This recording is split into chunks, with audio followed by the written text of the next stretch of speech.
ব্যক্তি আসলো, ইহুদি নাম তার। ইহুদি ডাক দিয়া বলে, মুহাম্মদ, এত ধর্মের কথা বলো তুমি, তুমি রাসূল, তোমাকে আল্লাহ রাসূল বানাবার আর কোন মানুষ পাই নাই, তোমার মতো এতিম মিসকিন তোমারে রাসূল বানাইলো।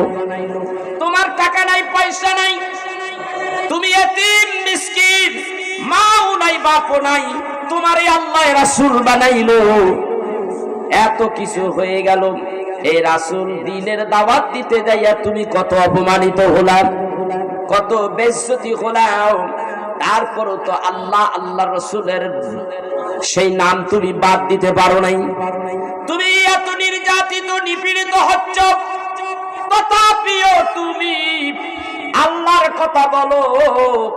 আমি তোমাকে বলতে চাই, তুমি এত আল্লাহ আল্লাহ বলো আর নিজেকে রাসূল দাবি করো।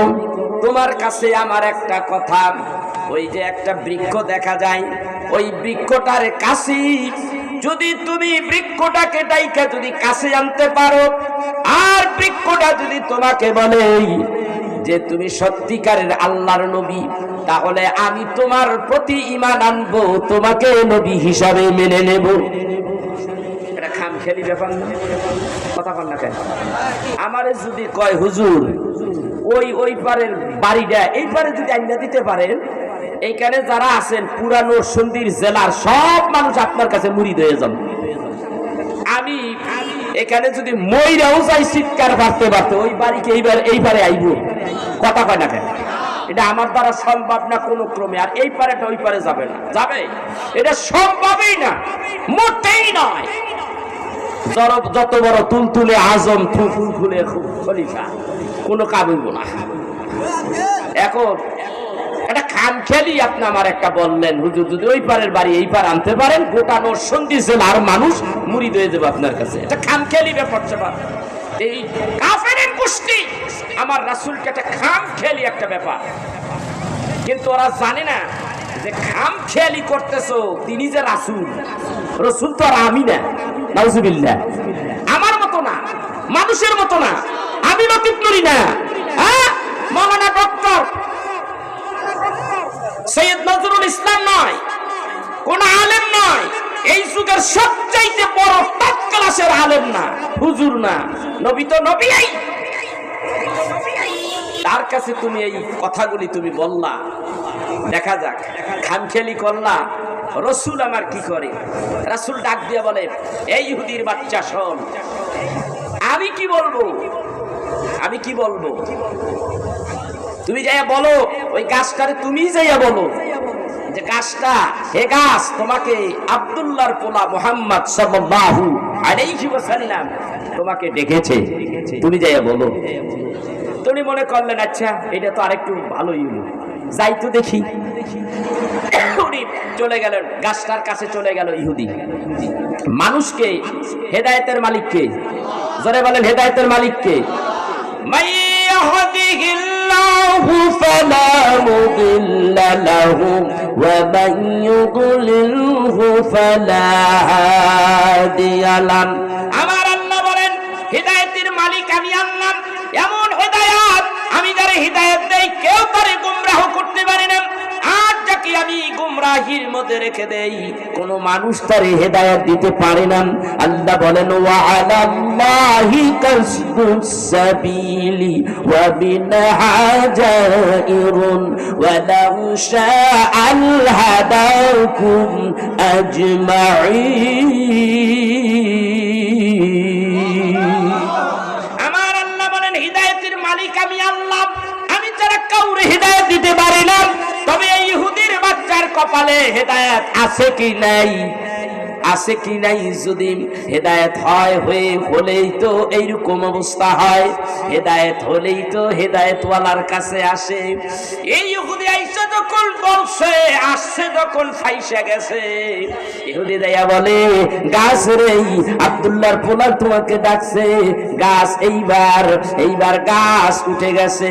ভাইরা আমার, বন্ধুরা আমার, কিতাব দেখছি আমার ভাইরা, আল্লামা জালালউদ্দিন সিউতি রাহমাতুল্লাহ আলাইহি তার খাসাইসুল কুবরা শরীফ কিতাবের মধ্যে লেখে, জিকরে সাবিল কিতাবের মধ্যে আল্লামা মুফতি শফি ও কারবি লিখতেছেন, এই গাছটা তখন আস্তে করিয়া বাম দিকে পড়ে যায়, কাইত হইয়া মাটির সাথে মিলে যায়, তার মানে এই দিকের শিকড়গুলি উঠিয়া যায়, আবার সোজা হইয়া বাম দিকে কাইত হইয়া শুইয়া পড়ে, বাম দিকের আবার সব শিকড়গুলি উঠিয়া যায়, আবার সোজা হইয়া দাঁড়াইয়া যায়, শিকড়ের ভিতর দিয়া হাঁটতে হাঁটতে আল্লাহর নবীরে সালাম দিছে, আসসালাতু আসসালামু আলাইকা ইয়া রাসূলুল্লাহ, আসসালাতু আসসালামু আলাইকা ইয়া হাবিবাল্লাহ, আসসালাতু আসসালামু আলাইকা ইয়া শাফিয়াল মাজনবিন, আসসালাতু আসসালামু আলাইকা ইয়া রাহমাতাল লিল আলামিন। সালাম দেয়, ইহুদির বাচ্চা চাইয়া চাইয়া ডাকে, গাছ নবীরে সালাম দেয়, মানুষের মতো কথা বলে। আমার ভাইরা, আমার বন্ধুরা, এইবার ডাকতে বলে, গাছ রে, আমি তোমার কাছে জানতে চাই আমি কে। আমার ভাইরা, গাছ তখন জবাব দিতে লাগলো, আশহাদু আল্লা ইলাহা ইল্লাল্লাহু ওয়াহদাহু লা শারীকা লাহু ওয়া আশহাদু আন্না মুহাম্মাদান আবদুহু ওয়া রাসূলুহু। গাছ দাইয়া ডাকতে বলেন, আমি সাক্ষ্য দিচ্ছি আল্লাহ ছাড়া কোনো মাবুদ নাই, ইলাহা নাই। আমি আরো সাক্ষ্য দিচ্ছি নিশ্চয়ই মুহাম্মদ সাল্লাল্লাহু আলাইহি ওয়াসাল্লাম আল্লাহর প্রেরিত রাসূল। ঘোষণা দিল। এইবার ভাইরা আমার, রাসূল আমার ডাক দিয়ে বলেন, এই ইহুদি, গাছ কি বলেছে তুমি কি তা শুনতে পেরেছো? গাছ কি বলেছে? ইহুদি ডাকবা বলেন, ইয়া রাসূলুল্লাহ, আমি শুনেছি। এইবার আমি বলতে চাই, তুমি বলো, তুমি বলে মুসলমান হইয়া যাবা, তুমি আমার নবী হিসাবে মানবা। গাছ যদি আমার নবী বলে স্বীকার করে, বলো এইবার তুমি তো তোমার কথাই তো এইবার তোমার ওয়াদা মাফিক, তুমি তো আমার নবী হিসাবে মেনে নিবাম। ইয়া রাসূলুল্লাহ, আব্দুল্লাহর ফুল আমি এবার বলতে চাই, গাছটা যেখানে ছিল সেখানে পাঠাইয়া দেন, যায় কিনা, তারপরে দেখা যাবে। গাছকে বলো, গাছ তুমি চলে যাও। সে গাছ চলে গেল, জায়গাতে যাইয়া গাছ দাঁড়াইয়া রইল।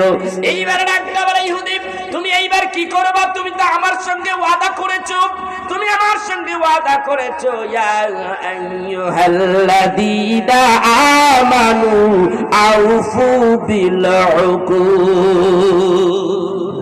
তুমি মানুষ, তাইলে তোমার ওয়াদাকে, প্রতিশ্রুতিকে তুমি কি করো? পূর্ণ করো।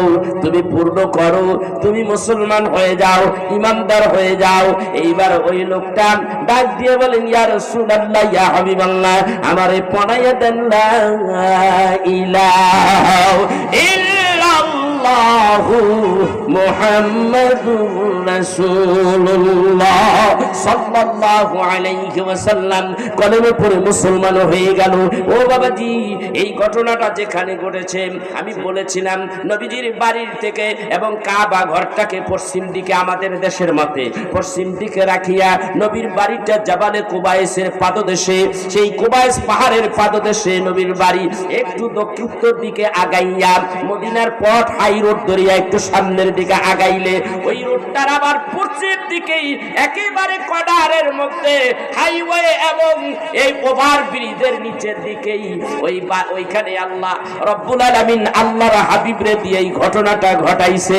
ওই জায়গার মধ্যে আল্লাহ রব্বুল আলামিন একটা মসজিদ কি করে দিছে, ওই জায়গায় আল্লাহ তাআলা একটা মসজিদের ব্যবস্থা করে দিছে। আর ওই মসজিদটার নাম এখনো, তার নাম হলো মসজিদে সাজারা। কি নাম? মসজিদে সাজারা। সাজারা আরবি ভাষা, এর বাংলা হলো গাছ। ওই যে ঘটনাটা ঘটলো, একটা বিশেষ ঘটনা ঘটার কারণে এখানে একটা মসজিদ হয়ে গেল। আল্লাহু আকবার কাবীরা। আল্লাহ তাআলা নির্দেশে এখানে একটা মসজিদ, এখন মসজিদ আছে। এরপরে সামনে আরেকটা মসজিদ আছে। আমরা রাসূলের কথা শুনি না, আমরা আল্লাহর কথা শুনি না, কোরআন সুন্নাহর মাহফিল আমাদের ভালো লাগে না। সামনে আরেকটু উত্তর দিকে গেলে আরেকটা মসজিদ আছে। ওই মসজিদটা হলো মসজিদে জিন। মসজিদে জিন। জিনের কি হইল আবার ঘটনা? রাসূল আমার দিনের দাওয়াতে ব্যস্ত, ওই জায়গায় নামাজে দাঁড়াইলেন। নামাজ হচ্ছে, রাসূল নামাজ শেষ করলেন, আমার রাসূল তেলাওয়াত করতেছেন কোরআনুল কারীম। ইয়াসিন ওয়াল কুরআনিল হাকীম ইন্নাকা লামিনাল মুরসালিন।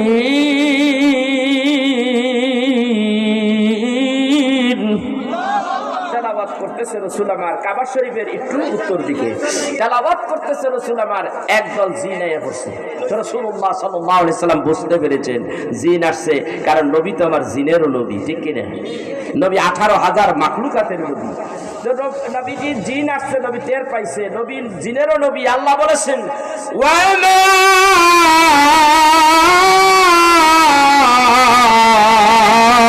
খালাকুতুল জিন্না ওয়াল ইনসা ইল্লা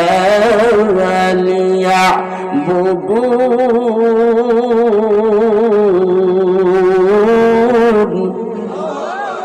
আল্লাহ বলেন জিন আর মানব জাতি সৃষ্টি করেছি আমার ইবাদত করার জন্য। এই জিন জাতি আসলেন, আজকে জিন জাতি আসার উদ্দেশ্য হলো হেদায়েত যদি এইভাবে কপালে থাকে তাইলে ওই জায়গায় আসবেই, ঠিক কিনা ধরে কর?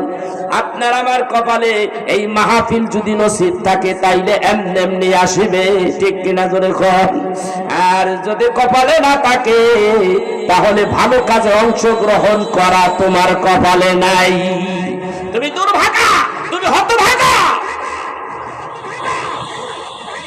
জিনগুলিকে আল্লাহর নবী ডাকতে বলেন জিন রে, জিনেরা বলেন নবীজি আপনার কাছে এসেছি, এমন কিতাব আপনি তেলাওয়াত করতেছেন গো নবীজি। সূরা জিনটা বাইর করেন, এমন তেলাওয়াত আপনি তেলাওয়াত করতেছেন গো নবীজি, এত সুন্দর লাগতেছে গো নবীজি, আমরা পাগল হয়ে গেছি। আপনার তেলাওয়াত শুনে আমরা পাগল পাড়া হয়ে গেছি গো নবীজি। আপনার তেলাওয়াত শুনে আমাদের মন ভরে গেছে গো নবীজি। আপনি হলেন রাহমাতাল লিল আলামিন, আপনি হলেন সমস্ত নবীর নবী। ও নবীজি আপনার তেলাওয়াত শুনতেছিলাম, আমরা এই দিকটা যেতেছিলাম, যাওয়ার সময় দেখি আপনি তেলাওয়াত শুরু করেছেন। এত তেলাওয়াত, এত সুন্দর তেলাওয়াত শুনিয়া আমরা এখানে দাঁড়িয়ে গেছি গো নবীজি, আমরা এখানে দাঁড়িয়ে গেছি গো নবীজি, আমরা পাগল হয়ে গেছি এত সুন্দর তেলাওয়াত গো নবীজি। এই তেলাওয়াত শুনিয়া আমাদেরকে পাগল বানিয়ে ফেলেছেন গো নবীজি। বাইর করতে পারেন নাই, সূচি দেখেন। আপনি আমাদের তেলাওয়াত শুনাইয়া পাগল করে ফেলেছেন, আমরা এই তেলাওয়াত শুনিয়া পাগল হয়ে গেছি। ইন্না সামি'না কুরআনান আজাবা। ওগো নবীজি আপনার তেলাওয়াত শুনলাম, ইন্না সামি'না কুরআনান আজাবা, এক আশ্চর্য কিতাব শুনেছি গো নবীজি।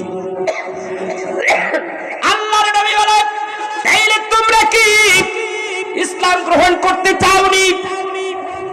আল্লাহর হাবিব বললেন, ওরা বললেন ক্বালু নাম, হ্যাঁ আমরা ইসলাম কবুল করতে চাই।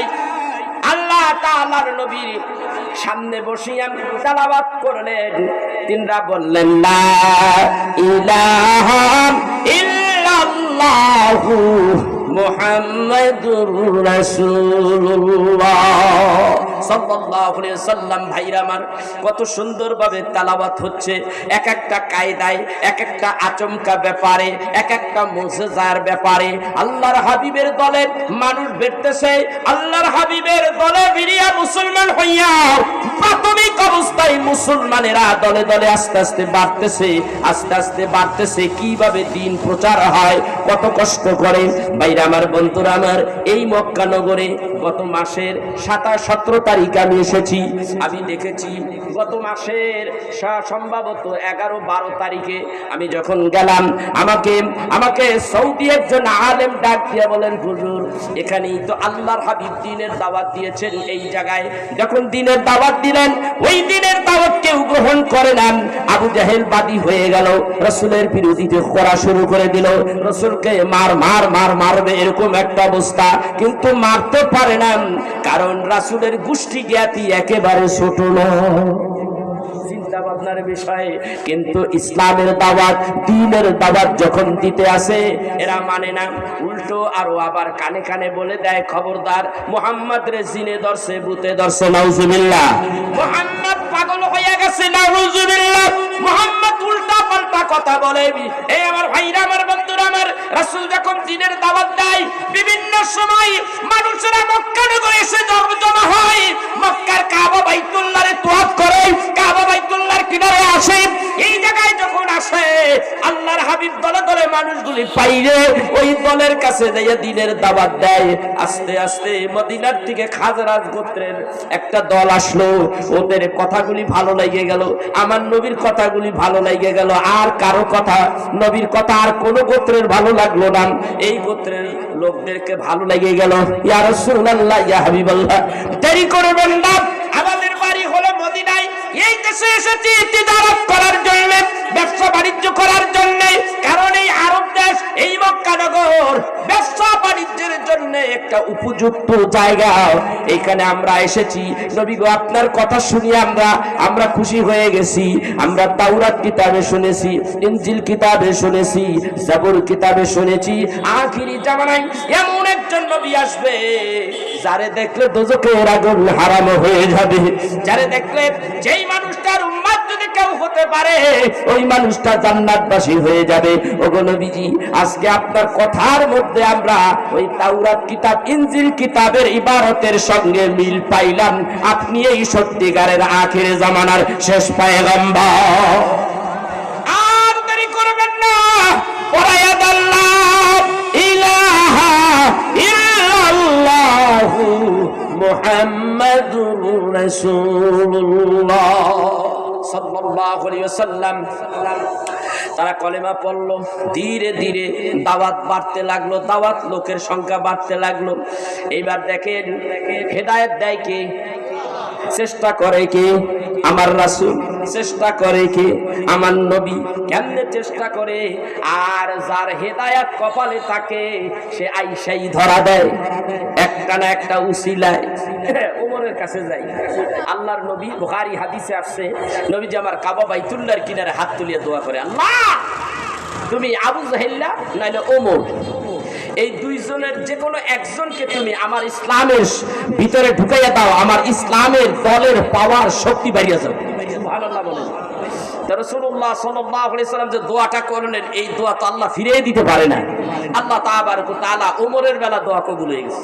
সুবহানাল্লাহ বলবেন না? হাদিস শরীফের মধ্যে আছে ওমরের জন্য দোয়া কবুল হয়ে গেছে। কেমনে? ওমরকে কাফেরেরা হুলাইয়া দিল, উস্কাইয়া দিল, উস্কানি কথা বলে উস্কাইয়া দিল, ওমরও উস্কিয়ে গেল, মুহাম্মদ সাল্লাল্লাহু আলাইহি সাল্লাম তোরে যেখানে পাই তোরে খাইছি। কথা বুঝতে পারছেন? এই মুহাম্মদ সাল্লাল্লাহু আলাইহি সাল্লাম তাকে মারার জন্য সে ওয়াদা করলো, এই তলবারি দিয়া মুহাম্মদ সাল্লাল্লাহু আলাইহি সাল্লাম তার কল্লা না কাটা পর্যন্ত আমি ওমর মুখে অন্ন তুলব না। সে রওনা হয়ে গেল, যাচ্ছে তো যাচ্ছে, যাচ্ছে তো যাচ্ছে, যাইতে যাইতে তার হাঁটার ভঙ্গি, তার চলা ভঙ্গি, চাউনির ভঙ্গি, এক ব্যক্তি রাস্তার কিনারে সে লক্ষ্য করেছে ওমর যেইভাবে যাইতেছে হাঁকাইয়া, সে জিগায়, ওমর কই যাও? আব্দুল্লাহর পোলা মুহাম্মাদের কল্লা কাটতে। তুমি আব্দুল্লাহর পোলার কল্লা কাটবা? ইতিহাস প্রমাণ করে যে তুমি যদি আব্দুল্লাহর পোলার কল্লা তো কাটবা দূরের কথা, তুমি তার কাছেও যাইতে পারবা না। কেন কেন তুমি কি বলছো? তুমি এত রাগারাগি করো না। ওই যে আমার এই যে একটা বরকির বাচ্চা আছে, এই বরকির বাচ্চাটা যদি ধরতে পারো তাহলে মনে করো কাটতে পারবা। তো ওই লোকটা পিছনে ওমর দৌড়াচ্ছে, বরকির বাচ্চা আর ধরতে পারে নাই। তাইলে আমি নিশ্চিত হয়ে গেলাম আমার রাসূলের তুমি কল্লা কাটতে পারবে না।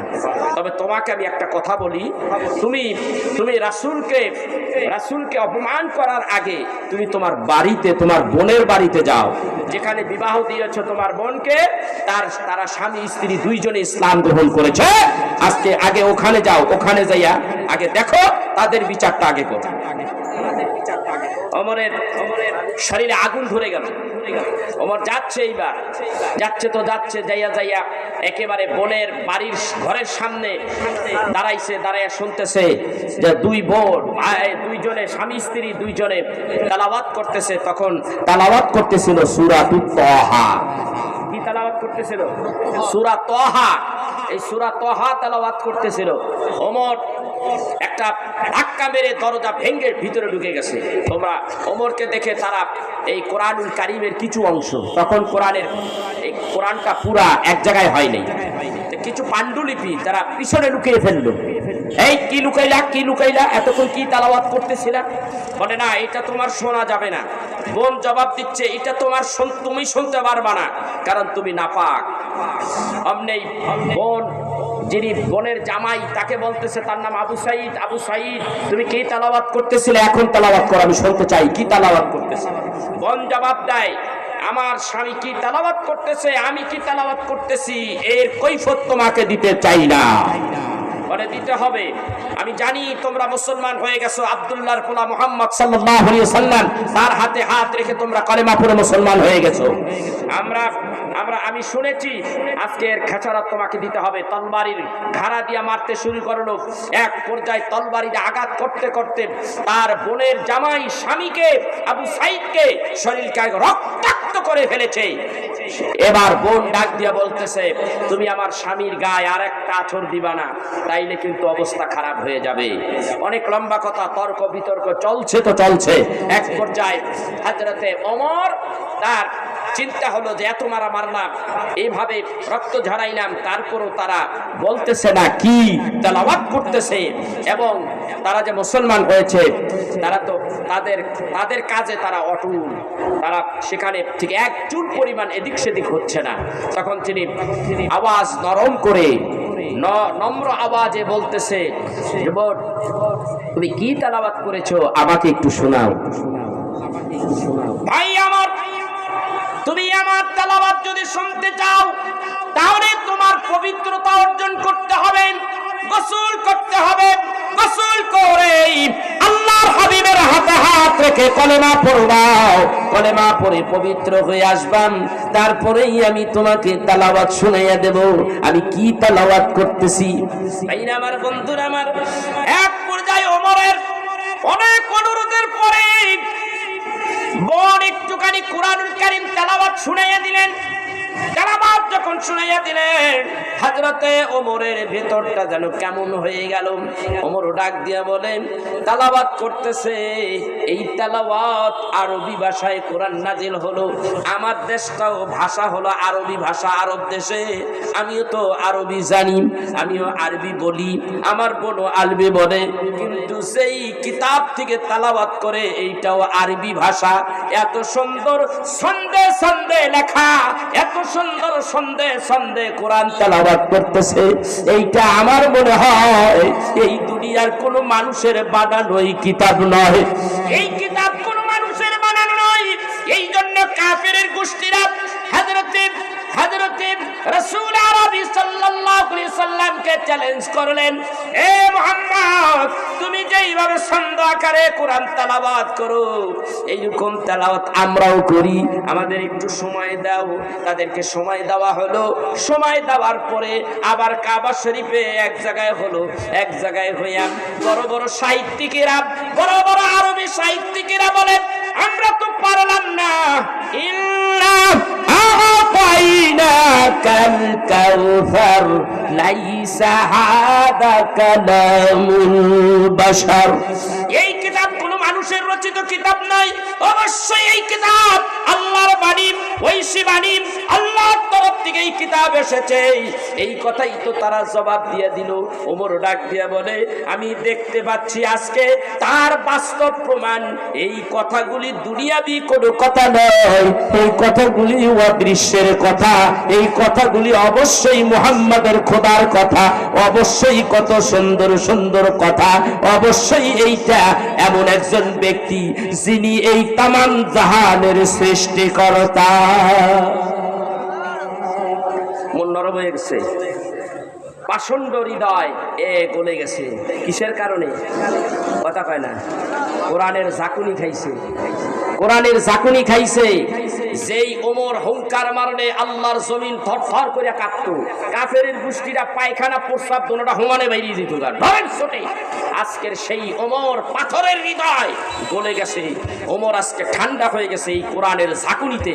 আর এই কোরআনের দাওয়াত, এই কোরআনের কথা আপনার বাড়ির দরজার কিনারে হচ্ছে, আর আপনার কপালে নাই। আপনি বাড়ির ভিতর থেকে কোরআনের মজলিসে বসতে পারেন না, কোরআন সুন্নাহর মজলিসে আপনি একটু বসতে পারেন না। আপনার মতো কপাল পোড়া দুনিয়ায় আর একটা হতে পারে না। এই মুসলমান জাতি, যেই জাতিরা কোরআনকে হাদিসকে সম্মান করে না, কোরআনের মাহফিলে হাদিসের মাহফিলে বসে না, এই জাতির কপাল পড়তে বেশি দেরি লাগবে না। মনে রাখবা, তোমাদের কপালে অচিরেই বিপদ আসতেছে। একবার আল্লাহ একটা ঝাঁকুনি দিছে, এই ঝাঁকুনির চোটে কতটি মরছে দেশে। দেশে আমার বাংলাদেশে কম মরছে, কিন্তু বিদেশে বিদেশে পাথর যেরকম ঘুরাইয়া রাখলে, জড়ো করে রাখলে পাথর, অসংখ্য পাথর যেরকম জড়ো করে রাখলে পাথরের স্তূপ যেরকম দেখা যায়, মানুষের মৃতদেহগুলি বিভিন্ন দেশে ওইরকম জড়ো করে রাখছে।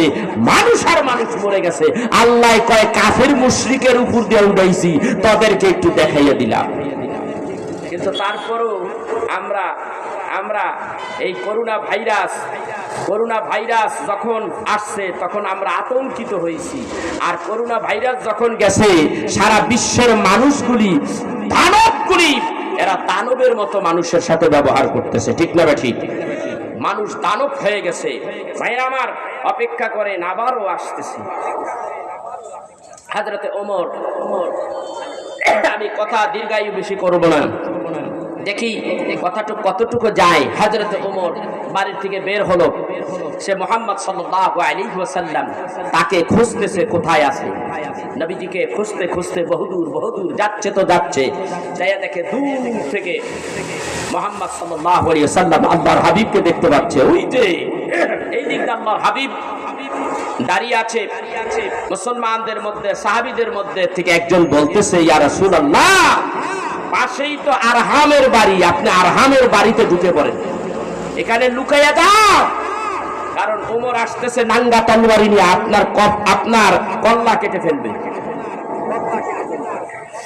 নবীজি ডাকতে বললেন, সাহাবী তুমি কি বললা? ইয়া রাসূলুল্লাহ, ইয়া হাবিবাল্লাহ, আমি জানতে পেরেছি ওমর ইরাদা করেছে, কসম করেছে, লাতের কসম, মানাতের কসম করেছেন, আপনার কল্লা না কাটা পর্যন্ত ওমর কিন্তু ক্ষান্ত হবে না। আপনাকে খুঁজতেছে গো নবীজি, আপনাকে হয়তো পেয়ে গেছে, ওই দূর থেকে টার্গেট করেছে গো নবী, ওই যে আপনার দিকে এগিয়ে আসতেছে, আজকে আপনার কল্লা কেটে ফেলবে। নবী গো আসুন, পাশেই সাহাবী হযরতে আরহামের বাড়ির ভিতরে একটু লুকাইয়া যান। আমার নবী ডাক দিয়ে বলে, সাহাবী তুমি কি বলো? আমি যেন ওমরকে দেখতেছি, আমার ওমর যেন ইসলামের ছায়া তলে জায়গা নিতে আসতেছে। ওমর কাছে এসে গেছে, নাঙ্গা তলবারি চেতনিয়া হলো, থামে নাই, একেবারে কাছে এসে গেছে। রাসূলের এই চেহারা মুবারক দেখলেন, এই মুখমণ্ডল দেখলেন, চেহারায় আনোয়ারা দেখলেন। এইটা দেখার পরে হযরতে ওমরকে বলেন, আমার রাসূল বলেন, ওমর কি হয়েছে? ইয়া রাসূলুল্লাহ, কিচ্ছু হয় নাই, আমার তলবারিটা আপনার কদমের কিনারে রেখে দিলাম। আল্লাহর হাবিব ডাক দিয়ে বলে, ওমর কি হয়েছে? ইয়া রাসূলুল্লাহ, কিচ্ছু হয় নাই, জীবনে কোনোদিন আমি আপনারে দেখে নাই গো নবীজি, এই জীবনের প্রথম আমি আপনারে দেখেছি। মানুষের চেহারা এত সুন্দর হয় কি করে? আমি ওমর পাগল হয়ে গেছি গো নবীজি, আপনার মুখখানা পূর্ণিমার চাঁদের চাইতে আরো সুন্দর দেখা যায়। হযরতে ওমর যখন এইভাবে বলতে লাগলেন, এই ঘটনাটা আমি আরবি ভাষায়, আরবি সাহিত্যে পড়তাম, দাখিল ক্লাসে পড়ানো হতো আগে। আমার ভাইরা, আমি এই বছরে বাস্তব মক্কা নগরের ঘটনাটা দেখেছি, আমি ওখানে দেখিয়েছি। হযরতে ওমর কথাগুলি আমার উঠে গেছে এই কারণেই, আপনাদের উপস্থিতির কারণে, উপস্থিতি কম হওয়ার কারণে। হায়রে দিন, হায়রে ইসলাম, এই ইসলামের জন্য কত পয়গম্বর জীবন দিছে, কত নবী রাসূল পৃথিবীর থেকে বিদায় হয়ে গেছে, এই দিনের জন্য কত সাহাবী জীবন দিল, এই দিনের জন্য সাহাবীরা জীবন দিয়েছে, তাবিনরা জীবন দিয়েছে, তাবিঈনরা জীবন দিয়েছে। আর ইমামগণ কত ইমামদেরকেই তারা জেলখানার মধ্যে কারেন্টের হিট দিয়ে মারছে, কতভাবে নির্যাতন করিয়া এই দিনের জন্য কত মানুষ কতভাবে নির্যাতিত হইয়া বিদায় হয়ে গেছে, পৃথিবী ছেড়ে শহীদ হয়ে গেছে।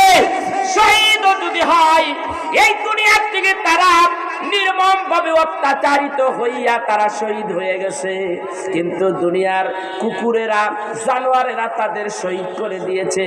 আর আল্লাহ রাব্বুল আলামিন বলে যারা শহীদ হয়ে গেল আমি আল্লাহ তাআলা তাদের সম্মান এত এত বাড়াইয়া দিয়েছি। আল্লাহর নবী ডাক দিয়া বলেন শহীদের মৃত্যু এত মর্তবা, আহারে শহীদের মৃত্যু মর্তবা এত ভালো। ওগো আল্লাহ তুমি যদি আমাকে মৃত্যু দাও তাহলে শহীদের মরণটা আমারে দিয়া দিও। আল্লাহু আকবার বলেন। নবী আমার বলেন শহীদের মৃত্যু আমাকে দিও। নবী যখন দুনিয়ার থেকে বিদায় হয়ে যায় আল্লাহ তাকে শহীদের মৃত্যু দিলেন, কেননা কাফেরদের পক্ষ থেকে রাসূলের কাছে বিষ মিশ্রিত অবস্থায় গুনাহগ্রস্ত আসলো। ইতিহাস প্রমাণ করেন হুজুর আপনি খান, নবীজির কাছে গোশত আসলো, সাহাবীদেরকে নবীজি বললেন সাহাবীরা তোমরা খাও। সাহাবীরা খাইতে লাগলো, খাইতে খাইতে চটচট করে কয়েকটা সাহাবী ইন্তেকাল করলো, শহীদ হয়ে গেল। আল্লাহর হাবিব বললেন ওগো মহিলা, ইহুদি মহিলা আমাকে দাওয়াত দিয়ে আনলাম, আমার সাহাবীগুলি আমি সঙ্গে নিয়ে আসছি, আমার সাহাবীরা তোমার গুনাহগ্রস্ত খাইয়া তারা বিদায় হয়ে গেল, শহীদ হয়ে গেল। কি এই মানুষগুলো হত্যা করা কি কারণ, কি অপরাধ কি? ইহুদি ডাক দিয়া বলতে লাগলেন হুজুর আমি আপনার জন্যই খাবার তৈরি করেছি, আপনি যদি সত্যিকারের নবী হন তাহলে এই বিষ মিশ্রিত খাবার খাইলে আপনার কিচ্ছু হবে না। আমি চাইছিলাম আপনারে খাওয়াইতে, আপনি খাওয়াইলেন সাহাবীদেরকে, আপনি খান। আমার নবী ডাকতে বলেন আমি যদি খাই তাইলে তুমি কি মুসলমান হইবানি? বলে হ্যাঁ আমি অবশ্যই মুসলমান হব, আপনি খান দেখি আপনি কেমন তোর রাসূল। এটার মধ্যে এত পাওয়ারের বিষ মিশ্রিত করে দেওয়া হলো, মুহাম্মদ সাল্লাল্লাহু আলাইহি ওয়াসাল্লাম আপনার আমার মতো সাধারণ মানুষ হইলে মইরা ভূত হইয়া যাইতো আরো আগে। আল্লাহর হাবিব তো আল্লাহর হাবিব, আল্লাহর নবী তো আল্লাহর নবী, আল্লাহর পয়গম্বর, আল্লাহর হাবিব হলো আল্লাহর পাকের পক্ষ থেকে রহমতে কুবরা, রহমতে কুবরা। আল্লাহর হাবিব বিষ মিশ্রিত ওই গোশত যখন হাতে নিলেন গোশতর জবান খুলে গেল। ইতিহাস প্রমাণ করে ওই গোশত ডাক দিয়া বলে ইয়া রাসূলুল্লাহ, ইয়া হাবিবাল্লাহ, আপনি আমাকে খাইবেন না গো নবী, খাইবেন না। আপনি যদি আমারে খান আমার ভিতরে কিন্তু বিষ মিশ্রিত আছে। আল্লাহর হাবিব বললেন আমি খেয়েই ফেলবো। আল্লাহর নবী খাইলেন, খেয়ে ফেললেন, রাসূলের কিচ্ছু হলো না। প্রমাণ হয়ে গেল নবী তো নবী, এই আল্লাহর হাবিব পয়গম্বর, তার কিচ্ছু হবে না। রাসূল যখন দুনিয়া থেকে বিদায় হয়ে যাচ্ছিলেন নবী যখন দোয়া করতেন আল্লাহ তুমি আমাকে শহীদের মৃত্যু দিয়া দিও, শহীদের মৃত্যু দিয়া দিও, আল্লাহ কবুল করলেন। রাসূল যখন দুনিয়া থেকে বিদায় হয় তখন রাসূলের ওই বিষের কিয়াটা মৃত্যুর সময় এমন ভাবে উঠেছিল মৃত্যুর যন্ত্রণা শুরু হয়ে গেল। আল্লাহ রাব্বুল আলামিন বলেন হাবিব আজকে আপনার মৃত্যুটা হবে, আপনার উপারটা হবে শহীদের মুফার, আপনি মৃত্যুবরণ করবেন কিন্তু মৃত্যুবরণ করিয়াও মৃত্যুবরণ করবেন না, আপনি হবেন হায়াতুন নবী, আপনি হবেন জিন্দা নবী। আমার ভাইরা আমার বন্ধুরা ওয়াল্লাহি আল্লাহর কসম করিয়া বললাম এখনো যদি রহমতের নবী ওই মাজার ওই রওজা মুবারকটাকে যদি খোদানো হয়, মাটিগুলি সরাইয়া তার দেহটা যদি বের করা হয়, আল্লাহর কসম ওয়াল্লাহি ওয়াল্লাহি আল্লাহর হাবিব এখনো সশরীরে ওখানে জিন্দা আছে। আমার বন্ধুরা আমার মিশকাতের হাদিস, আমার ভাইরা আপনারা দেখেছেন ওই সবুজ গম্বুজের উপরের উপরে সম্পূর্ণ গম্বুজটা ঢেকে দেওয়া, তার মধ্যে একটা জানালার মতো খোলা আছে না নাই, এটাকে ঢেকে দেওয়া হয়েছিল। কিন্তু ফেরেশতারা ওইখানে আইসা ভেজাল করত, কারণ ভিতরে ঢুকতে তার সমস্যা হয়, ডাইরেক্ট তারা সরাসরি রহমতের নবীর দূর থেকে দেখতে চায়, অথবা তারা ভেতরে ঢুকতে চায় ওইখান দিয়ে ঢোকে আর বাইরে হয়, সেই জন্য সৌদি সরকার ওই জায়গায় একটা জানালার মতো খুলিয়া দিছে। মিশকাতুল হাদিসের মধ্যে দেখতে পাইলাম আল্লাহর নবী রওজা মুবারকের মধ্যে ৭০,০০০ ফেরেশতারা ঢুকে একটা কইরা তওয়াফ করে, দ্বিতীয় তওয়াফ করার সুযোগ হয় না, তারা দুরূদ ও সালাম পড়তে থাকে, একটা কইরা তওয়াফ দেয়, একটা করে চক্কর দেয়, দ্বিতীয় তওয়াফ করা কিয়ামত পর্যন্ত আর সুযোগ হবে না। ২৪ ঘন্টায় এইভাবে ৭০,০০০ ফেরেশতার দল ওইখান দিয়া যাতায়াত করে, একটা চক্কর দিয়া বাইরে হয়ে যায়, আরেক দল ঢোকে, আর একটা দলের মধ্যে ৭০,০০০ ফেরেশতা থাকে। আল্লাহু আকবার কাবীরা। এই জন্য আল্লাহ রাব্বুল আলামিন বলেন ইন্নাল্লাহা ওয়া মালাইকাতাহু ইউসাল্লুনা আলান নবী ইয়া আইয়ুহাল্লাযীনা আমানু সাল্লু আলাইহি ওয়া সাল্লিমু তাসলিমা। এ আমার ভাইরা, আল্লাহ এই জন্য কোরআনের মধ্যে বলছে সূরা আহজাবের মধ্যে 55-56 নম্বর আয়াতে আল্লাহ তাআলা ঘোষণা করে দিয়েছে, নিশ্চয়ই আমি আল্লাহ সহকারে আমি আল্লাহ আর সমস্ত আসমান আর জমিনের সমস্ত ফেরেশতাদেরকে নিয়ে আমি আমার হাবিবুল্লাহ নবীর উপরে দুরূদ পড়ে ফেলেছি, আগামীতে পড়ব। কতদিন পড়ব? من عليها فان ويبقى وجه ربك ذو الجلال والإكرام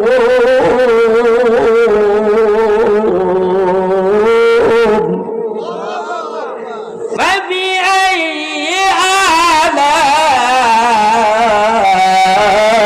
آلاء ربكما تكذبان।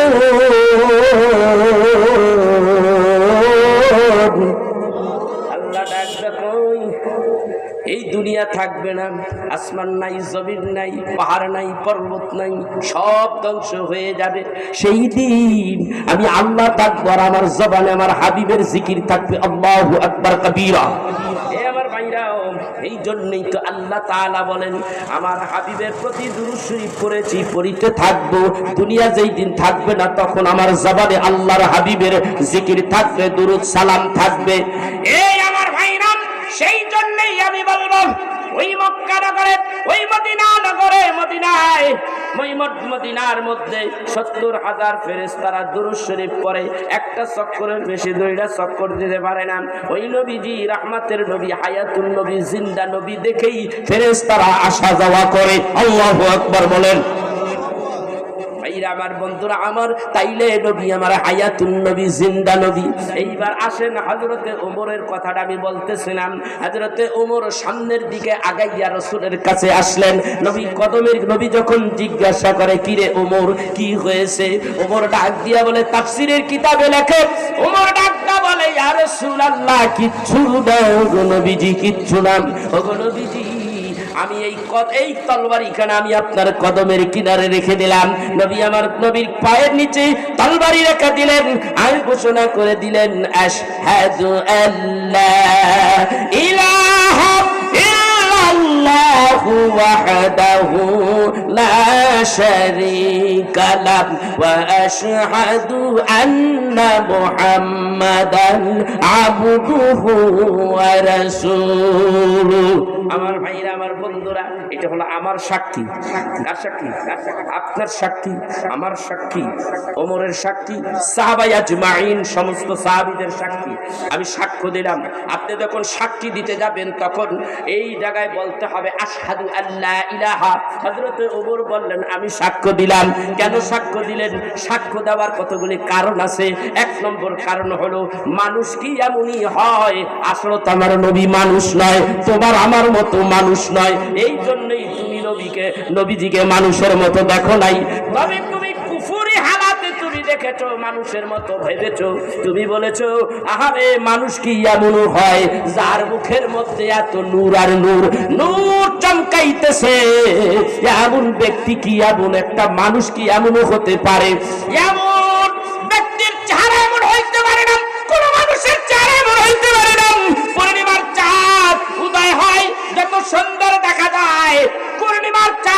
মধ্যে খুঁত আছে, আর আপনি রহমতের নবীর মুখের মধ্যে কোনো খুঁত নাই। আপনার চেহারা এত সুন্দর, আমি আপনারে মারতে আসছি, এটা তো কোনোদিনও হইতে পারে না। তরবারিটা আমি আপনার কদমে দিলাম, ঘোষণা করে দিলাম, অবশ্যই আল্লাহ ছাড়া কোনো মাবুদ নাই, অবশ্যই নিশ্চয়ই তুমি আল্লাহর প্রেরিত রাসূল। তুমি আমারে পড়াইয়া দাও, কলেমা পড়াইয়া আমারে মুসলমান বানাইয়া দাও। আমার সাক্ষী যা দেওয়ার আমি দিয়ে ফেলেছি, এইবার তুমি আমারে কলেমা পড়াইয়া মুসলমান বানাও। এইবার তুমি আমারে কলেমা পড়াইয়া তোমার উম্মতের দলভুক্ত কইরা নাও। কথা ক্লিয়ার? আল্লাহর হাবিব বলেন, আমি আল্লাহর কাছে দোয়া করেছিলাম, বুখারী হাদিস, আল্লাহর কাছে দোয়া করেছিলাম, আল্লাহ গো ইসলামের স্পিরিট পাওয়ারটা তুমি বাড়াইয়া দাও। হযরতে ওমর অথবা আবু জাহেল, আবুল হেকাম, এই দুইজনের যে কোনো একজনকে ইসলামের মধ্যে ঢুকাইয়া দাও, কলেমা পড়াইয়া মুসলমান বানাইয়া দাও। আল্লাহ তাআলা আবু জাহেলের কপালে লাথি মারছে, কিন্তু ওমরের কপালে হিদায়াতের বাণী লাইগা গেছে। আল্লাহু আকবার কাবীরা। এইবার কলেমা পড়ে ওমর মুসলমান হয়ে গেল। কাফেরের গোষ্ঠী যারা পাঠাইছিল উস্কানি দিয়া, ওদের কাছে খবর চলে গেল ওমরের মতো ব্যক্তি মুসলমান হয়ে গেছে। হায় হায় হায়, এটা কেমন কথা! ওমরে পাঠাইলাম এক কাজে, ওমর করলো আরেক কাজ। আল্লাহু আকবার। কাজ ভালো হইছে না খারাপ হইছে? আমার ভাইরাম, আমি বলেছিলাম হেদায়েতের মালিক কে? আইছে নবীরে মারতে, এখন হইলোটা কি? এমন সাহাবী ওমর হয়ে গেছে। মিশকাতের হাদিসের শেষের দিক যাচ্ছে, মিশকাতের হাদিসের শেষের দিকে এসেছে আল্লাহর নবী বলেন, আমার ওমর এমন এমন হয়ে গেছে, এমন ভালোবাসা আমি আল্লাহ আমি আল্লাহর নবীকে দিয়েছে। ওমরের কথা, ওমর এত ভালোবাসলো নবীজিকে। কেমন ভালোবাসলো একটু বলবো? আমি ভাইরা, ওমর রাসূলকে ভালোবাসে।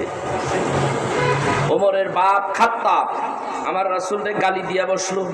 ওমর ডাক দিয়া কই, আমার হাবিবকে গালি দিলেই তার মাথা আমি আস্ত রাখবো না। আমার রাসূলের প্রতি যে কটূক্তি করবেই তাকে কতল করা ওয়াজিব হয়ে যায়। আমি আর দেরি করব না। আমার ভাই বুঝি না, বাপ বুঝি না, আমার নবীরে যখন গালি দিল, তরবারিটা বাইর করে আস্তে করে একটা কোপারনের কল্লাটা ফালাইয়া দিছে, বাপের কল্লা ফালাই দিছে। আল্লাহু আকবার। এই কইল আশিকে রাসূল। ওমর এইভাবে যখন বিচার করে ফেললো, রাসূলের কাছে খবর যখন গেল, আমার নবী ডাকতে বলেই, আমার ওমর এই তো ফারুকে আজম। আল্লাহু আকবার। হযরতে আবু বকর নাম রাখলো সিদ্দিক। আবু বকরের নামের পিছে কি কারণে? মেরাজের কথা যখন রাসূল বললেন, কেউ বিশ্বাস করে না। হযরতে আবু বকর বিশ্বাস করলো। ইয়া রাসূলুল্লাহ, আবু জাহেল কি কয়? আপনি বলেন গেলে রাইতে আপনি বলে মেরাজ করে আসলেন, এই আপনি প্রথম, দ্বিতীয়, তৃতীয়, চতুর্থ, সপ্তম আসমান পেরিয়ে এসে আরশে আজিম আল্লাহ পাকের সঙ্গে দিদার করে দেখা করে জান্নাত জাহান্নাম থেকে আপনি এই যে চলে আসলেন, কতক্ষণ গেলেন আর আইলেন, গেলেন আর আসলেন, এর মধ্যে আপনার 27 বছর পার হয়ে গেল। আপনি বলছেন, ওই যে আবু জাহেল কয়, এই কথা কি আপনি বলছেন? নবীজি বলতেছে, হ্যাঁ আমি এটা বলেছি, তুমি কি মনে করো? ইয়া রাসূলুল্লাহ, সাদ্দাকতা ইয়া রাসূলুল্লাহ, আপনি যেটা বলেছেন এইটাই ঠিক, আবু জাহেলের কথা ঠিক। আল্লাহর নবী বলতেছেন, আবু বকর, আমি তোমারে খালি ফিরিয়ে দিতে পারি না। এমন একটা আচমকা ঘটনা তুমি এত তাড়াতাড়ি নির্দ্বিধায় যখন মেনে নিয়েছো, আমি তোমার নামের পিছে একটা তবারাক দিয়ে দিলাম, হাদিয়া দিয়ে দিলাম, আজকের থেকে তুমি সিদ্দিক। আল্লাহু আকবার। এটাই হলো প্রেম, এটাই হলো ভালোবাসার নমুনা, এটাই হলো ভালোবাসার সার্টিফিকেট। ঠিক কিনা জোরে কর? আল্লাহ রাব্বুল আলামিনের নবী সার্টিফিকেট দিয়ে দিলাম, আসিল আবু বকর, এখন বানাইছে সিদ্দিক। কথা কন না? রাসূলের প্রেমে ভালোবাসায় হযরতে আবু বকর কি করলেন? কথা তো আমার অনেক এসে যাচ্ছে। আবু বকর একদিন রাসূলুল্লাহ সাল্লাল্লাহু আলাইহি সাল্লামের কাছে মা আয়েশাকে পাঠাইলেন। তখন বয়স তার 6 বছর পূর্ণ হয় নাই। তো বললেন, এই তরকারিটা নিয়ে আমার রাসূলের কাছে দিয়ে আসো। দেখেন ভালোবাসা কাকে বলে। হ্যাঁ, ইসলামের নবী কেমন তোর নবী, কেমন ভালোবাসা। দ্বীনের জন্য, কোরআনের জন্য, হাদিসের জন্য তারা নিবেদিত প্রাণ ছিলেন। তারা কি করেছেন কি না করেছেন বলেন? মেয়েরে পাঠিয়ে দিলেন, যাও আমার রাসূলের বাড়িতে তরকারিটা পাঠিয়ে দাও। আমি পাঠিয়ে দিলাম, তুমি নিয়ে যাও। লাউ তরকারি খুব ভালোবাসতেন, নবীজির কাছে তরকারি নিয়ে গেলেন। নিয়ে গেলে বলতেছে, আয়েশা বলতেছেন, ইয়া রাসূলুল্লাহ, আব্বা আপনার জন্য তরকারি পাঠাইছে। রাসূল আমার একটুখানি মস্কারা করে একটুখানি মস্কারা করেছেন যে আয়েশা শুধু তরকারি পাঠাইলো। বলে কেন, আরো কিছু পাঠানোর কথা ছিল? বলে তোমাকেও তো পাঠানোর কথা ছিল। তাইলে আমি একটু আব্বাকে জিজ্ঞাসা করে আসি যে আমাকে পাঠানোর কথা ছিল কিনা। দৌড়ে আসছেন, আব্বা তরকারি পাঠাইছেন, আমাকেও নাকি পাঠানোর কথা ছিল। হযরত আবু বকর বলতেছেন যে আয়েশা আমার রাসূলকে এই কথা বলেছে? বলে হ্যাঁ এই কথাই বলেছে। তাহলে বলো, আমিও রাসূলের জন্য তোমাকে খাদেমা হিসেবে পাঠিয়ে দিলাম। এই তো রাসূলের সঙ্গে তার পরবর্তী টাইমে বিবাহ হয়ে যায়। মদিনায় যখন হিজরত করেন, হিজরতের পরে মা আয়েশাকে বিবাহ করে ঘরে তুললেন। লম্বা ইতিহাস। হযরতে ওমর, কেমন বিশ্বাস, কেমন ভালোবাসা। আপনার আমার ভালোবাসা কোথায়? রাসূলের কাছে আসলেন নবীজি হেরা গুহায়। কোথায়? এই যে আমি হেরা গুহার থেকে ঘুরে আসলাম গত বৃহস্পতিবার আগের বৃহস্পতিবার, তার আগের বৃহস্পতিবার আমি হেরা গুহায়, যেখানে কোরআনুল কারীম নাজিল হয়েছে, আমি সেখানে গেলাম। বহুত কষ্ট করে জাবাল সুরে ওঠার পরে এই পাহাড়ে ওঠা আমার জন্য দুষ্কর হয়ে গেল। তারপরে কয়েকজনের পিড়াপিড়িতে অনুরোধে বলেন, হুজুর আমরা চিনি না ভালো মতো, আমরা যেতে পারতেছি না, আপনি একটু মেহেরবানি করে নিবেন। আবার আমরা গেলাম, কিছু বুঝলাম না, তো এই যাওয়ার তো কোনো দাম নাই, মোহাব্বতের ছলে চলে গেলাম। পায়ের গিরাগুলি ব্যথা হয়ে গেল ভাই। শেষ পর্যন্ত একটা লাঠি পাইলাম রাস্তায় কিনে, লাঠিটা ধরে কোনো রকম হাঁটতেছি। কতক্ষণ পরে যায় বিপদে পড়ে গেলাম। এই লাঠি দেখলে আবার অন্য বিদেশি মানুষের একটু ভয় পাইতেছে। তো চিন্তা করলাম ভয়ের কোনো কারণ নাই, না তাকাও, ও ভয় পাইও না, এই যে ভয় পাইও না। আমি একটু ভর করে হাঁটতেছি, আমার পায়ে খুব কষ্ট হচ্ছে। উঠলাম, সেখানে কানলাম, দোয়া করলাম। রাসূল আরবি সাল্লাল্লাহু আলাইহি সাল্লাম যেখানে তিনি যেখানে কোরআন অবতীর্ণ হলো, ইকরা বিইসমি রাব্বিকাল্লাযী খালাকাল ইনসানা মিন আলাক, এই আয়াতগুলি নাজিল হয়ে গেল।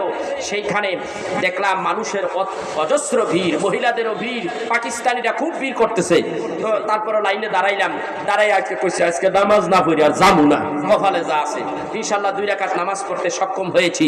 এরপরে বের হয়ে আসলাম, আসার পরে উপরে বসে কানলাম। মা খাদিজার কথা মনে হয়ে গেল, যে পাথরের উপরে দাঁড়িয়ে রাসূলুল্লাহ সাল্লাল্লাহু আলাইহি সাল্লাম আর জিবরাইল দুইজনে কথা বলতেছে। মা আয়েশা খাবার নিয়ে আমার রাসূলের কাছে আসতেছে। ওই কথাগুলি আমার মাথায় জেহানে এসে গেল। একটু এই সাইডে ওই পাথরটার কিনারে আমি বসলাম, বসে কাঁদতে লাগলাম আর বলতেছিলাম, এখানে বসেই মা খাদিজা আমার আল্লাহর পক্ষ থেকে তিনি সালাম পেয়েছেন।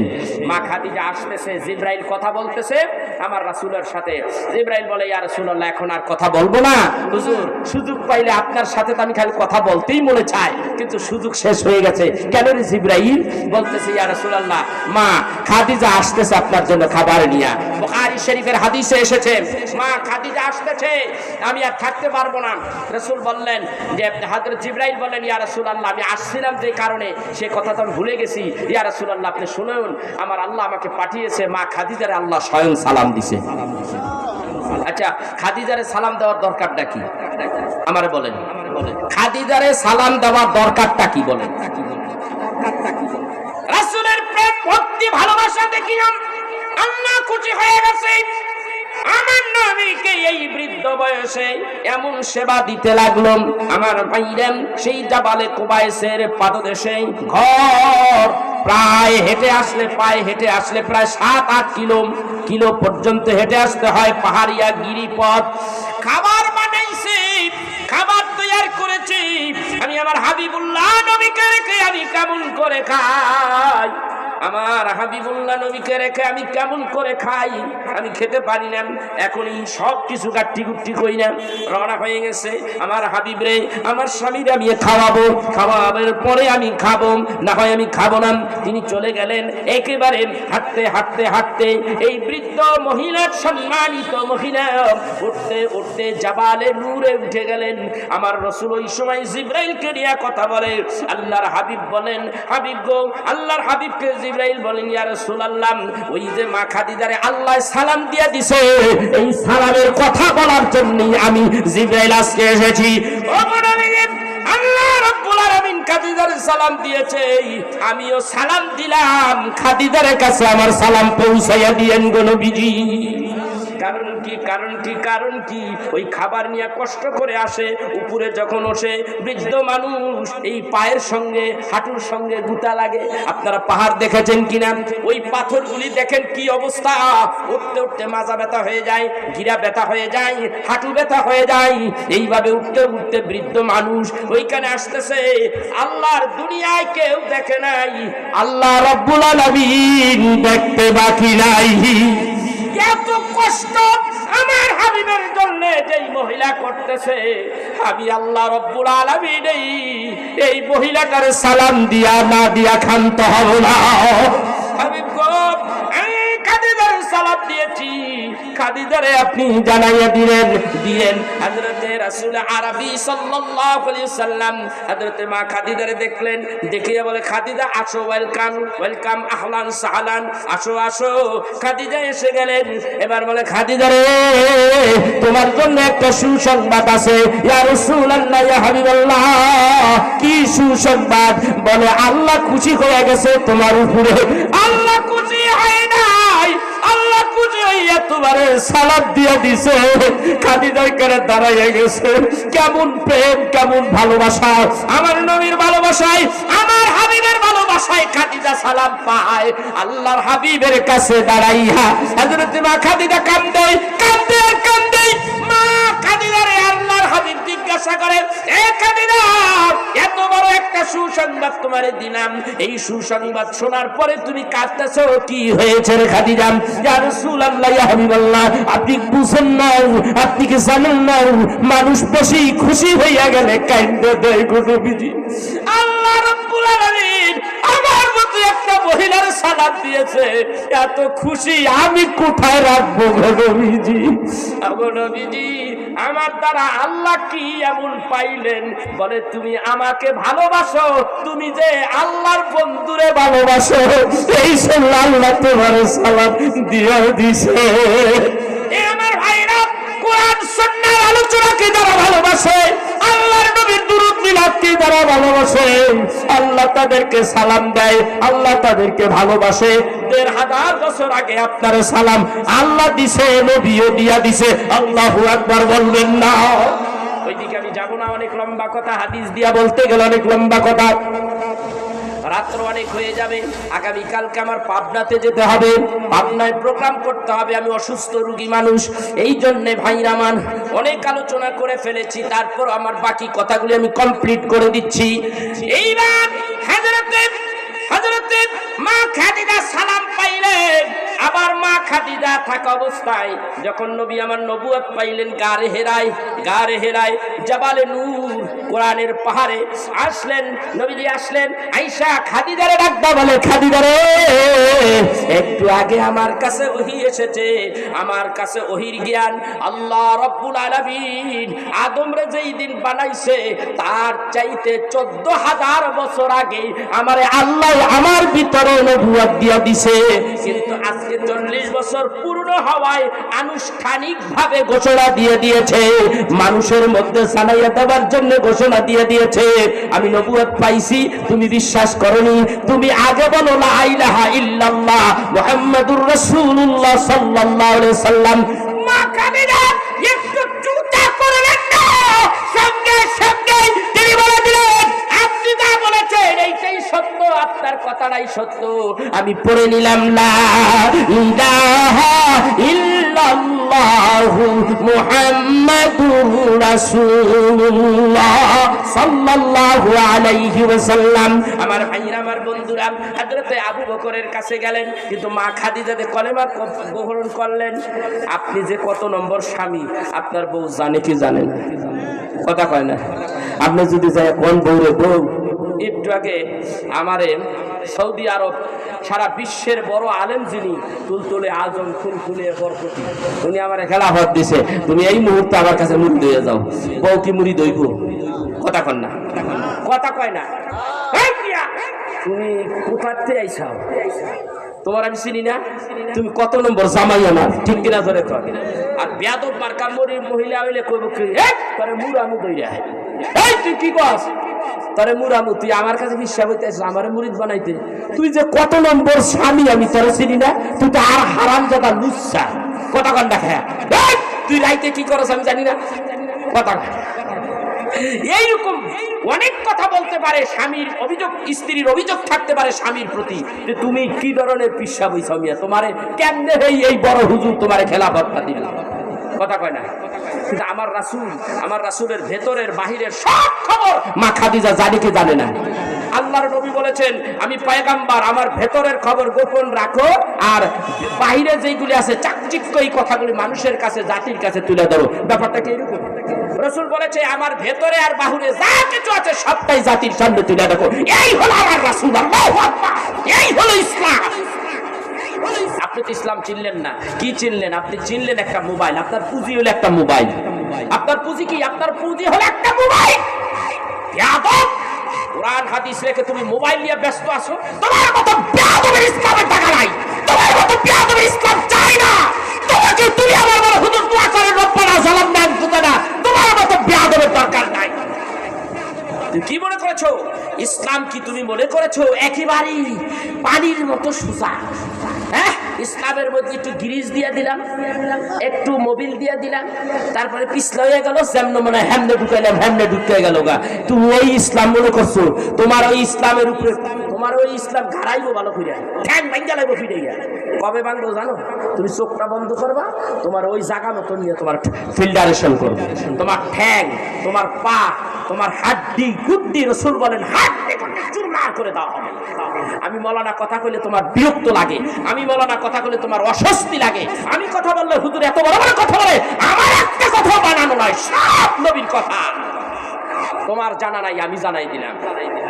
তুমি ওইখানে যাও না কে? একবার খালি কবরে, খালি আল্লাহ কবর কইতেছে আয়। কবর প্রতিদিন তোমাকে শতবার ডাকতেছে, আসো আমার কাছে। আইতে পারলে তোমার হাড্ডি গুড্ডি গুড়া করে দিবে। ইমানদার, মুমিন বান্দা, পরহেজগার, দিনদার যারা হবে তারা কোরআন সুন্নাহর মাহফিলে বসে, তাদের দুনিয়াবি কোনো খেয়াল থাকে না। কোরআনের মাহফিলে, হাদিসের মাহফিলে তারা বসে, আল্লাহর জিকিরকে ভালোবাসে, রাসূলের মিলাদ দুরূদ ভালোবাসে, এইগুলির মধ্যে বসে থাকে। এই মানুষগুলি যখন মৃত্যুবরণ করবে, কবর কয় আসো, তোমাকে আমি জান্নাতের ফ্যাসিলিটি দিয়ে দেবো। আল্লাহু আকবার কাবীরা। সে কথাগুলি আমাদের জানা নাই, সে কথাগুলি আমরা বুঝতে পারলাম না। সত্যি সহজ, ইসলামটা একেবারে সহজ, কিন্তু ইসলামটা অনেক কঠিন।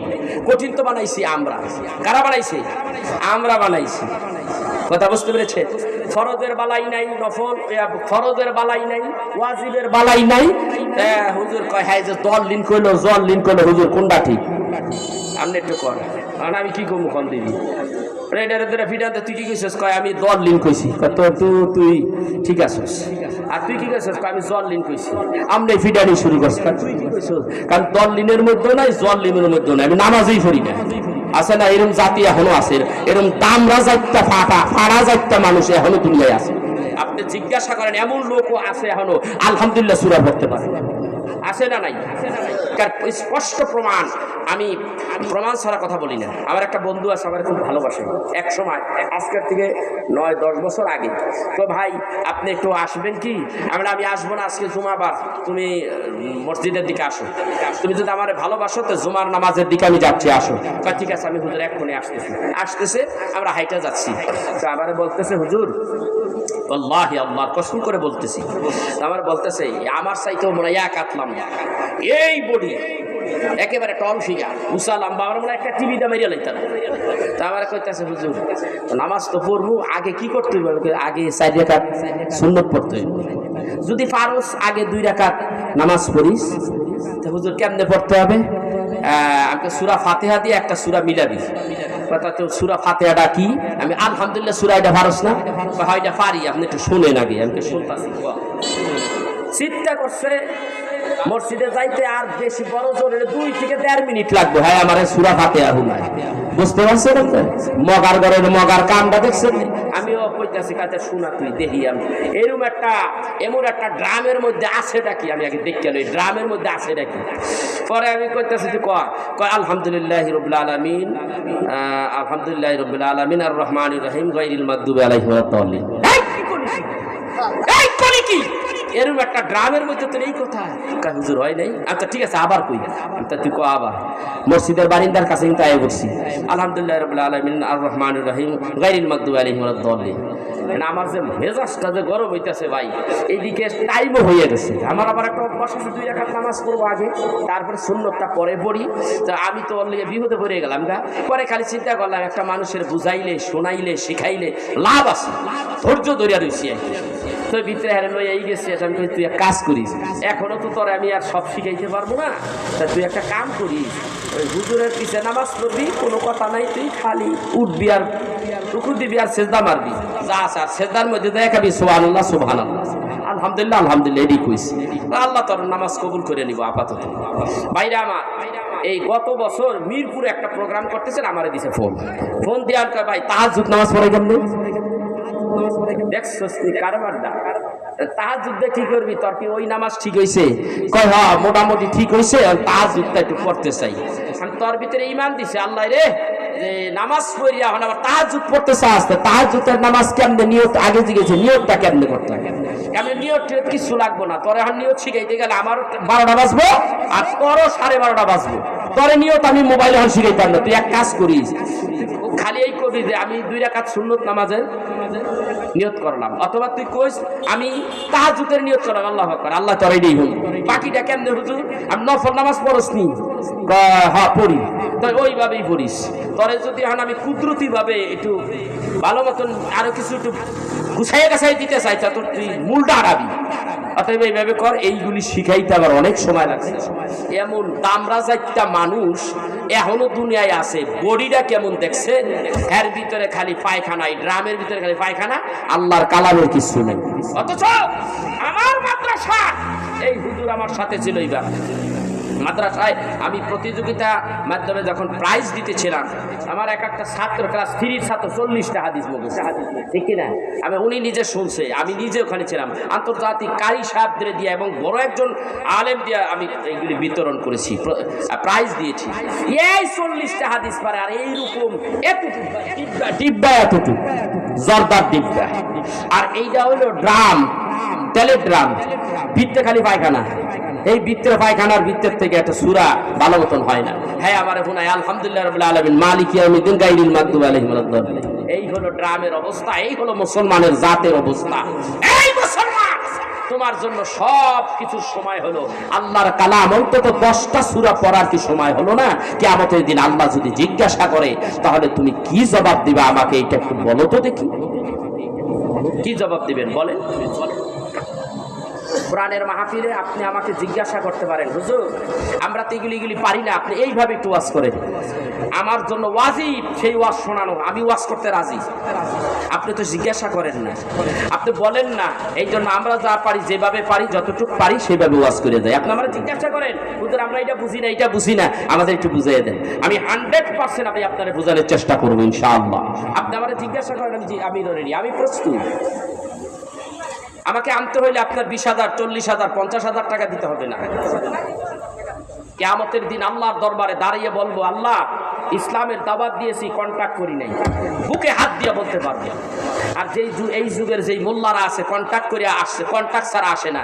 এরা ইসলামকে শেষ করে দিয়েছে, বিক্রি করে দিয়েছে। এরা বলুক বুকের মধ্যে হাত দিয়া, বলুক না দুনিয়ায় বলুক।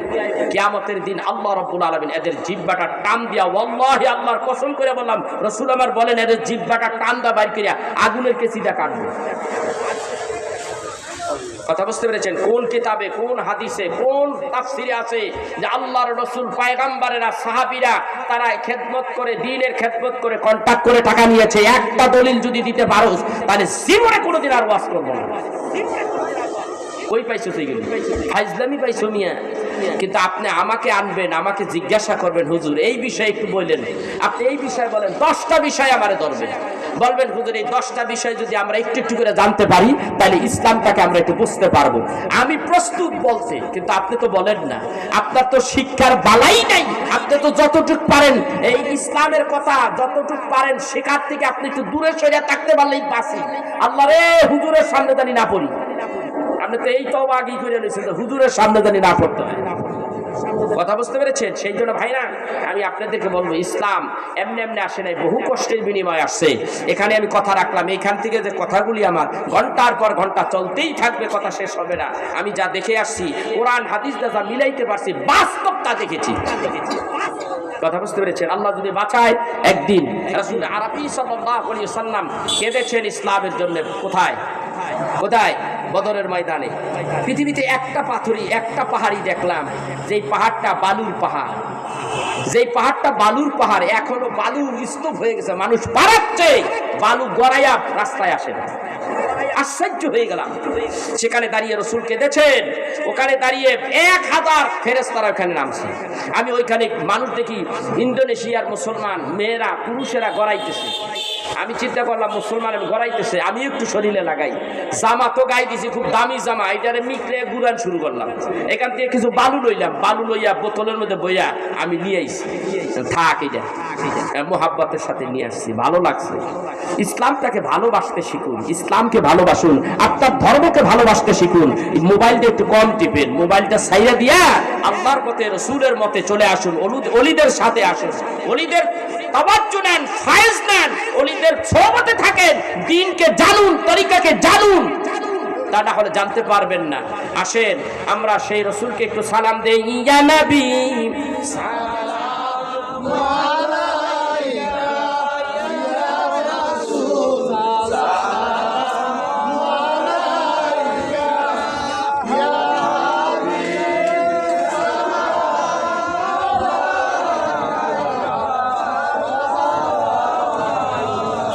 হাবিব সালাম আলাইকা, ইয়া আপনাকে পাবো বলে এই আশা আমাদের দেইলেই, আপনাকে পাবো কেমন? নবী দেখা দেন, দেখব নয়নে, ইয়া নবী সালাম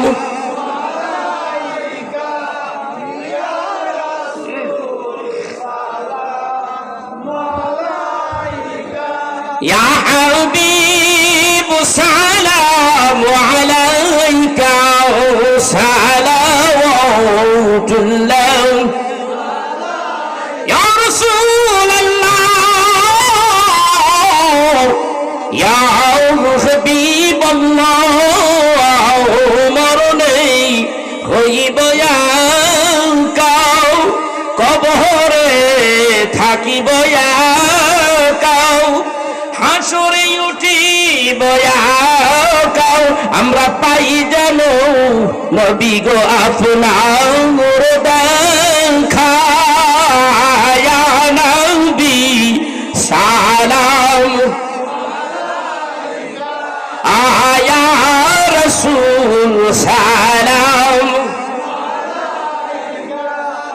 আয়া হাবিব সালাম আলাইকা সালাওয়াতুল্লাহ ইয়া রাসূলুল্লাহ সাইয়্যিদ ইয়া হাবিবাল্লাহ,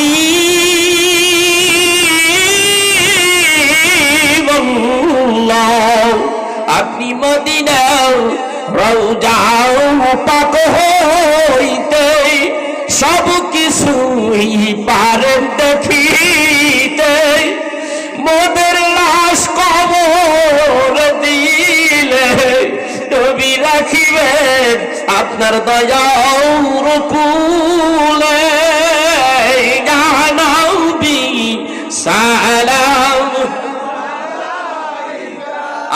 আয়া রাসূল সালাম আয়া হাবিব সালাম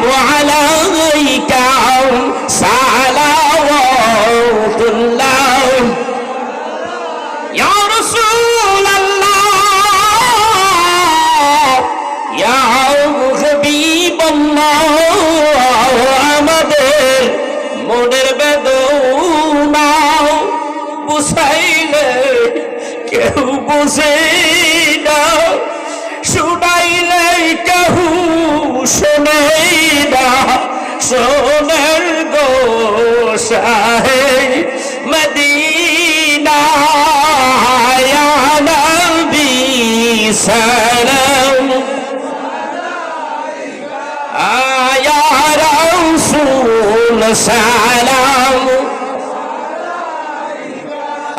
ইয়া হাবিব সালাম আলাইকা সালাওয়াতুল্লাহ ইয়া রাসূলাল্লাহ ইয়া হাবিবাল্লাহ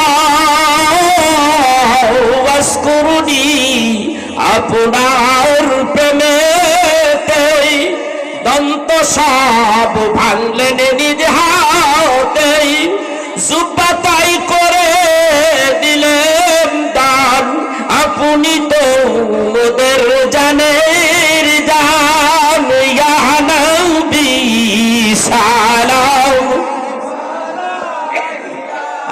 ইয়া রাসূল সালাম ইয়া হাবিব সালাম আলাইকা সালাওয়াতুল্লাহ